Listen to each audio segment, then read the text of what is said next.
Hello అండి, welcome back to our channel. మనము వారానికి సరిపడా కూరగాయలను అయితే తెచ్చి పెట్టుకుంటాం కదండి. తెచ్చిపెట్టుకొని నీట్గా శుభ్రపరచుకొని ఫ్రిడ్జ్లో పెడతాం. కానీ అవి మధ్య మధ్యలో కుళ్ళిపోతాయండి. కొన్ని ముదిరిపోతాయి, కొన్ని కుళ్ళిపోతాయి. అలా కాకుండా మనకి వారం రోజులంతా ఫ్రెష్గా ఉండాలంటే ఈ చిన్న చిన్న టిప్స్ పాటిస్తే మనకి కూరగాయలు ముదిరిపోకుండా కుళ్ళిపోకుండా వారం రోజుల వరకు ఫ్రెష్గా ఉంటాయండి. అవి ఎలాగో చూద్దాం.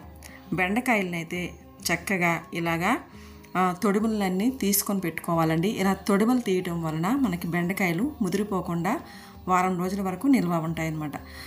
నెక్స్ట్ ఇంకొక టిప్ అండి, ఫ్రిడ్జ్లో పెట్టేటప్పుడు కవర్లలో ఏ కూరగాయలు పెట్టకూడదండి, త్వరగా పోతాయి. ఇలాంటి ఫ్రిడ్జ్ కవర్స్ దొరుకుతాయండి, ఇలాంటి నెట్టెడ్ కవర్స్. ఇలా నెట్ కవర్లు అయితేనే మనకి కూరగాయలు చాలా ఫ్రెష్గా బాగుంటాయి. కవర్లో పెడితే కనుక తేమకి త్వరగా కుళ్ళిపోతాయండి.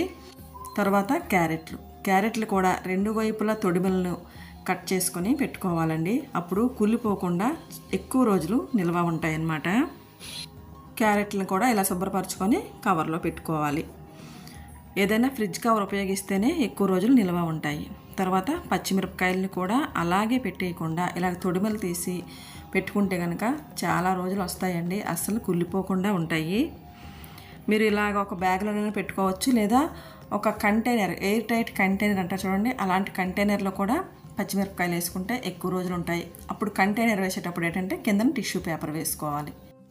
ఇప్పుడు కొత్తిమీరని చక్కగా వేళ్ళన్నీ కట్ చేసేసి మధ్యలో ఉన్న గడ్డిని, తర్వాత పండు ఆకుల్ని, కుళ్ళిపోయిన ఆకుల్ని అన్నిటినీ తీసి నీట్గా శుభ్రపరచుకోవాలి. కొత్తిమీరని పండిపోయిన ఆకులు కానీ కుళ్ళిపోయిన ఆకులు కానీ ఉంటే మళ్ళీ మొత్తం కొత్తిమీర అంతా పాడవుతుంది. అందుకని నీట్గా అవన్నీ తీసేసి పక్కన పెట్టేసి ఈ కొత్తిమీరని ఒక టిష్యూ పేపర్లో కానీ, టిష్యూ పేపర్ లేకపోతే ఇలాంటి ఒక పేపర్లో కానీ పెట్టేసుకొని, ఇది కూడా ఎయిర్ టైట్ కంటైనర్లోనే పెట్టుకోవచ్చు, లేదా ఇలాంటి జిప్లాక్ బ్యాగ్లోనే పెట్టుకోవచ్చు. ఇది పుదీనా అండి. పుదీనా కూడా అలాగే మొక్కలుగా ఉంచేయకుండా ఇలాగ చక్కగా ఒలుచుకొని అది కూడా ఇలాగ కట్టేసి ఒక పేపర్లో, టిష్యూ పేపర్లో కానీ ఇలాంటి పేపర్లో కానీ కట్టేసి చక్కగా మళ్ళీ ఇది కూడా ఒక జిప్లాక్ బ్యాగ్లో కానీ లేదా కంటైనర్లో కానీ పెట్టుకోవాలి.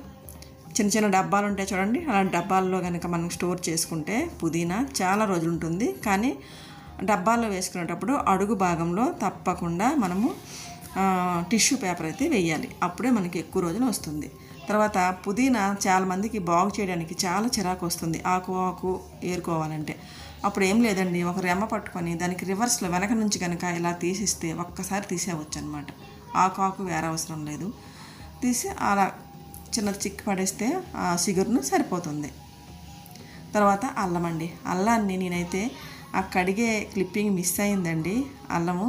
అల్లం నీట్గా మట్టి అంతా వదిలించేసి బాగా ఆరబెట్టుకోవాలి. అలాగని మరీ ఎండ తగిలిపోకూడదండి. సాయంత్రం కనుక కడిగేసి రాత్రంతా బయట ఆరబెట్టేస్తే తడంతా పోతుంది. అప్పుడు ఇలాంటి ఒక ఫ్రిడ్జ్ కవర్లో కనుక వేసి పెట్టుకుంటే మనకి ఎన్ని రోజులైనా అల్లం పోదు, ఫ్రెష్గా ఉంటుంది, మట్టి ఉండదు, మన ఫ్రిడ్జ్ కూడా బాగుంటుంది. తర్వాత కరివేపాకు కూడానండి, నీట్గా అలా రెమ్మలు తెచ్చేటప్పుడే బాగా కడిగేయాలి. కరివేపాకుల మీద చాలా దుమ్ము ఉంటుంది. బాగా కడిగిన తర్వాత ఇలా అంతా దూసిపెట్టి ఇలాంటి కవర్లో కనుక వేసుకుంటే కరివేపాకు అస్సలు పోవట్లేదండి. నేను వాడుతున్నాను కాబట్టి చెప్తున్నాను. ఫ్రిడ్జ్ కవర్లో వేసుకుంటే కూరగాయలు చాలా రోజులు వస్తున్నాయి. ఇలా కనుక కూరగాయలు కనుక మనము అన్నీ శుభ్రపరచుకొని ఫ్రిడ్జ్లో స్టోర్ చేసుకుంటే వారం రోజులైనా మనము అప్పుడే తెచ్చిపెట్టినట్టుగా ఫ్రెష్గా ఉంటాయి. మరి వీడియో నచ్చితే లైక్ చేయండి, షేర్ చేయండి, సబ్స్క్రైబ్ చేసుకోండి. బాయ్.